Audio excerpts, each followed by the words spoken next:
सभी को मेरा नमस्कार। मैं दामोदर शर्मा एक बार पुनः आपके समक्ष हाजिर हूँ एक नए प्रकरण के साथ। तो देखिए बालकों, अभी हम जिस पाठ का अध्ययन कर रहे हैं बहुत ही महत्वपूर्ण और रोचक पाठ है और परीक्षा की दृष्टि से भी, व्याख्या की दृष्टि से भी ये पाठ काफ़ी महत्वपूर्ण है। और इस पाठ के हम पिछले 3 भाग पढ़ चुके हैं और पाठ का नाम है राम लक्ष्मण परशुराम संवाद। और इस पाठ के कवि है तुलसीदास जी। तो तुलसीदास जी के जीवन का हमने संक्षिप्त परिचय पिछले भागों में जान लिया था। आज हम इसके चौथे भाग का अध्ययन करेंगे। अगर उनसे आप वंचित हो तो निश्चित रूप से वह भाग भी आपको देखना चाहिए और यदि चैनल को सब्सक्राइब नहीं किया हो तो वह भी कर लीजिए और वीडियो पसंद आए तो लाइक भी कर दिया करो। तो अब हम प्रारंभ करते हैं इसका चौथा भाग। तो चौथे भाग के पूर्व क्या क्या बातें प्रकरण चल रहा था हमारा वो मैं बता देता हूं कि शिव धनुष के भंग हो जाने के बाद में परशुराम जी आते हैं, क्रोध में आते हैं क्योंकि भगवान परशुराम जी को वह धनुष शिव जी की कृपा से प्राप्त हुआ, इसलिए उसका नाम शिव धनुष रखा गया। और इसमें शिव धनुष को लक्ष्मण ने, आपने देखा, एक मामूली धनुष से तुलना उसकी की है। इस पर परशुराम जी को काफी क्रोध आया। इसके पश्चात परशुराम जी ने कई प्रकार की बातें क्रोध में आकर के उनसे कही कि, और लक्ष्मण ने परशुराम जी पर कई प्रकार के व्यंग्य किए। तो क्रोध में आकर के लक्ष्मण जी से परशुराम जी ने कहा कि मैं तुम्हें बालक समझ करके अब तक छोड़ता आया हूं, नहीं तो कभी का आपको खत्म कर देता। इस तरह की बातें कुछ चल रही थी। तो लक्ष्मण जी से जब परशुराम जी ने ये बात कही कि हे लक्ष्मण, तुम काल के वशीभूत होकर ये सारी बातें कर रहे हो, इस प्रकार की बातें तुम्हें शोभा नहीं देती है और इस प्रकार की बातें कह करके तुम अपने माता पिता को चिंता में मत डालो, क्योंकि मेरे स्पर्शे की घनघोरता इतनी है कि बच्चे गर्भ में ही प्राण त्याग देते हैं। तो इस प्रकार की बातों को सुनकर के लक्ष्मण जी ने क्या प्रतिक्रिया व्यक्त की वो हम पढ़ रहे हैं। तो बिहसी लखन बोले मृदुमानी। जब एक तरफ तो आप देखो परशुराम जी बड़े क्रोध से बोल रहे हैं, परशुराम जी बड़े क्रोध से बोल रहे हैं और लक्ष्मण जी किस प्रकार हंसते हुए उनका जवाब देते हैं, मुस्कुराते हुए जवाब देते हैं। और किसी व्यक्ति को अगर क्रोध आ रहा हो और क्रोध के बीच में अगर कोई मुस्कुरा करके जवाब दे तो ये भी एक व्यंग्य होता है। क्रोध के बीच में व्यंग्यपूर्ण बातें करे मुस्कुराते हुए कि क्या कह रहे कि बिहसी लखन बोले मृदुमानी। लक्ष्मण हंसते हुए मृदु वचन में बोले। अब बोल क्या रहे वो देखो ध्यान से, इसमें बहुत बड़ा व्यंग्य छिपा हुआ है। अहो मुनिस, हे मुनिवर, महाबटमानी, मैं तो आपको बहुत बड़ा योद्धा मान रहा हूं, मैं तो आपको बहुत बड़ा योद्धा मानता हूं। अब इस प्रकार का प्रश्न करना कि आपको बहुत बड़ा योद्धा मानता था या मानता हूं, तो ये कहीं कहीं व्यंग्य प्रकट कर रहा है कि मानते तो क्या है मानना क्या उसमें, इस तरह की बात रहती है ना।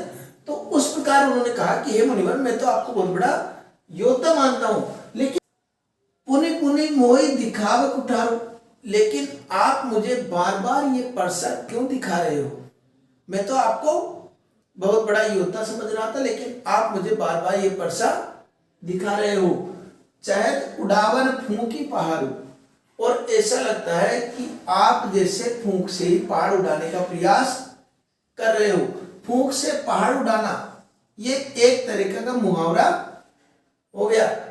तो अर्थात असंभव कार्य करना कि आप ये बार बार परसा दिखा करके जो दिखाते हो मुझे, जैसे उन्होंने दिखाया ना कि इस परसे की घनघोरता को आप समझते हो, इस तरह की बातें कही। तो उन्होंने कहा कि ये दिखा करके ऐसा लगता है कि जैसे आप पहाड़ को फूंक से उड़ाने का प्रयास कर रहे हो, लेकिन यहाँ कुमड़ बतिया कोई नहीं, लेकिन यहाँ भी कोई छुईमुई नहीं है। छुईमुई को पौधा आपने देखा होगा कि हाथ लगाते ही वो मुरझा जाता है। तो लक्ष्मण जी कहते हैं कि यहाँ भी कोई कुमड़ बतिया नहीं है।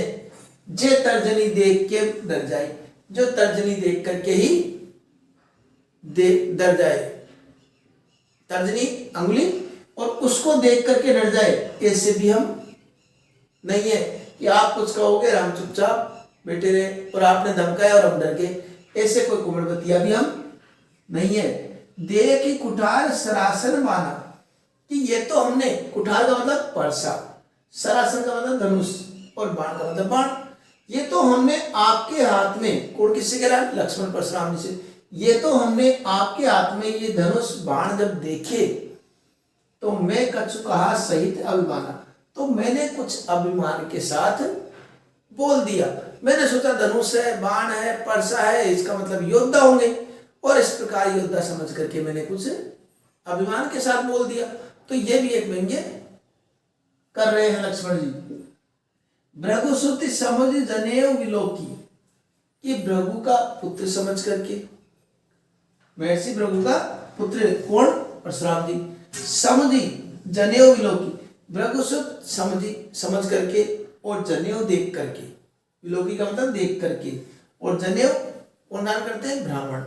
और तो ब्राह्मण जनेऊ को देखकर ये स्पष्ट हो गया कि आप ब्राह्मण परिवार से हो।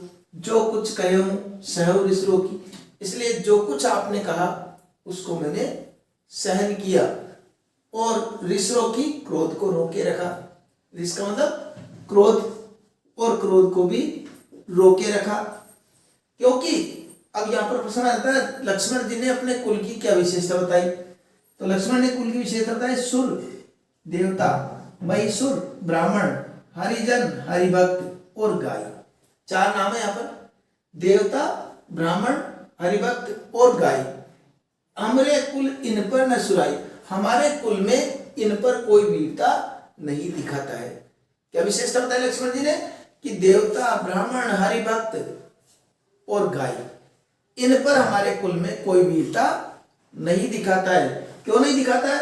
क्योंकि बधई पापू, अगर इनका वध कर दे मान लो तो पाप लगता है। किनका? इन चारों का वध करते हैं तो पाप लगता है, और मान लो हार जाते हैं तो क्या होता है? अपकीर्ति होती है, अपयश होता है। इसलिए क्या उपाय है फिर इसका? मारता हूं पाप पर तुम्हारे, इसलिए आप मुझे मारोगे तो भी हम आपके पैर ही पड़ेंगे। क्यों पड़ेंगे? क्योंकि आप ब्राह्मण कुल से संबंधित हो, आप ब्राह्मण कुल के हो, और हम ब्राह्मणों पर प्रहार नहीं करते हैं, क्योंकि इन पर प्रहार करने का मतलब है कि अगर उनको मार दे तो पाप लगता है, और अगर हारते हैं तो अपयश होता है। इसलिए क्या करेंगे? क्या उपाय होता है? कि मारने पर भी हम आपके पैर ही पड़ेंगे। तो ये जो बातें चल रही है, इनमें से कई प्रश्न बनेंगे महत्वपूर्ण, वो आपको डिस्क्रिप्शन मिलेंगे, वहां जाकर के भी आप देखा करो। कोटि कुलिस सम वचन तुम्हारा, और करोड़ों वज्र के समान आपके वचन है। करोड़ों वज्र के समान आपके वज्र है, ये वचन है। कोटि का मतलब करोड़, कुलिस का मतलब कठोर, सम, कुलिस का मतलब कोटि कुलिस सम वज्र, तो करोड़ों वज्र के समान तुम्हारे वचन है। तो समान वचनों की तुलना किससे की गई है? वज्र से। तो यहाँ पर उपमा अलंकार भी हो गया, उपमा अलंकार भी हो गया। व्यर्थ धरऊ धनु बाण कुठारा, और आपने हे प्रभु, आपने तो ये धनुष बाण और परसा ये तो बेकार में धारण कर रखे हैं, क्योंकि आपके वचन तो वचन ही काफी वज्र के समान है। करोड़ों वज्र के समान तो आपके वचन ही है। आपने क्यों धनुष बाण कुठार परसा ये सब धारण कर रखे हैं? वास्तव में तो आपने वचन कह दिए, उनसे आदमी घायल हो जाता है। जो बिलो की अनुचित कहूं, इसलिए हे प्रभु, अब दोहा लिखते हैं लास्ट में, अब तक चौपाई पढ़ी अपन ने। तो जो बिलो की अनुचित कहूं, हे प्रभु, जो बिलो की देख करके अनुचित कहा, अगर आपको देख करके, देखने से मतलब उनके हाथ में परसा और ये सब देख करके उन्होंने सोचा योद्धा है, तो ये देख करके मैंने कुछ अनुचित कहा हो, कौन कह रहा है? लक्ष्मण। तो क्षमो महामुनि धीर, तो हे महामुनि, हे धैर्यवान महामुनि, आप मुझे क्षमा कर दीजिए। सुनि सरोस रघुवंश मणि, अब इस प्रकार की बातों को सुनकर के, रघुवंश मणि कौन है यहाँ पर? परशुराम जी। तो इस प्रकार की बातों को सुनकर के परशुराम जी क्रोध के साथ बोले, गिरा गंभीर, गंभीर वाणी में बोले। गिरा का मतलब वाणी, गंभीर वाणी में बोले। कौन बोले? परशुराम जी। किन बातों को? लक्ष्मण की इस प्रकार की बातें सुनी उन्होंने व्यंग्यात्मक, तो व्यंग्यात्मक बातें सुनने के बाद में बहुत ही क्रोध के साथ परशुराम जी ने बोलना प्रारंभ किया। तो यहाँ पर देखो पाठ में मैंने बताया भी था कि लक्ष्मण जी के कथनों में व्यंग्य का भाव प्रकट होता है। अगर परीक्षा में पूछ ले तो लक्ष्मण जी के कथन में व्यंग्य का, परशुराम जी के कथन में क्रोध का, और श्री राम के कथनों में विनम्रता का भाव प्रकट हो रहा है। ठीक है, तो ये इसकी व्याख्या हो गई। प्रश्न आपको डिस्क्रिप्शन में मिलेंगे और अधिक आपको नियमित रूप से समय पर नए नए अपडेट प्राप्त होते रहे, पीडीएफ प्राप्त होती रहे, इसके लिए आप मेरे विभिन्न जो टेलीग्राम, फेसबुक या व्हाट्सएप इन सब ग्रुपों से जुड़ने के लिए जुड़ सकते हैं। उसका लिंक भी मैं डिस्क्रिप्शन में दे दूंगा। तो अब ये रही व्याख्या। अब प्रसंग कैसे लिखेंगे वो मैंने पिछले भागों में बता दिया। उसी प्रकार का प्रसंग इसमें भी लिखना है। व्याख्या भी बताई थी।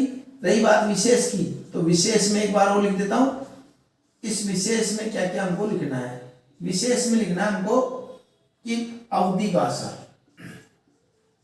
अवधि भाषा का प्रयोग एक विशेष। तो ये दूसरा, व्यंग्यात्मक शैली किसने कही? लक्ष्मण के कथनों में हो रही है ना प्रकट, तो व्यंग्यात्मक शैली प्रकट हो रही है। और तीसरी बात लिखेंगे तो उपमा अलंकार भी इसमें आया है, उपमा अलंकार का प्रयोग। इसके अलावा यहां पर हम देखें तो कौन सी बात आई है? और दोहा और चौपाई छंद, और चौपाई छंद ये वाला और दोहा ये 2 लाइन का। तो चौपाई व दोहा छंद। ठीक है, तो ये इस प्रकार और परशुराम जी और लक्ष्मण जी के संवाद का बहुत ही सुंदर चित्रण इसमें हुआ है। एक पंक्ति और लिख देंगे हम विशेष में। ठीक है, तो ये बात आपके समझ में आ गई होगी। अब आने वाले भाग में आपसे पुनः मुलाकात होगी। तब तक के लिए धन्यवाद। तो ये तो आशा करता हूं तो हमारा ये व्याख्या विशेष और प्रसंग के साथ साथ ये इसका अभी हमने व्याख्या, प्रसंग और विशेष तीनों लिखना सीख लिया। अब आगे परशुराम जी लक्ष्मण के व्यंग्य बाणों से क्रोधित होकर के क्या वचन बोलते हैं, क्या कार्यवाही करते हैं, क्या प्रतिक्रिया व्यक्त करते हैं, इन सब बातों को जानने के लिए बने रहिए हमारे साथ। मिलते हैं अगले भाग में। तब तक के लिए धन्यवाद।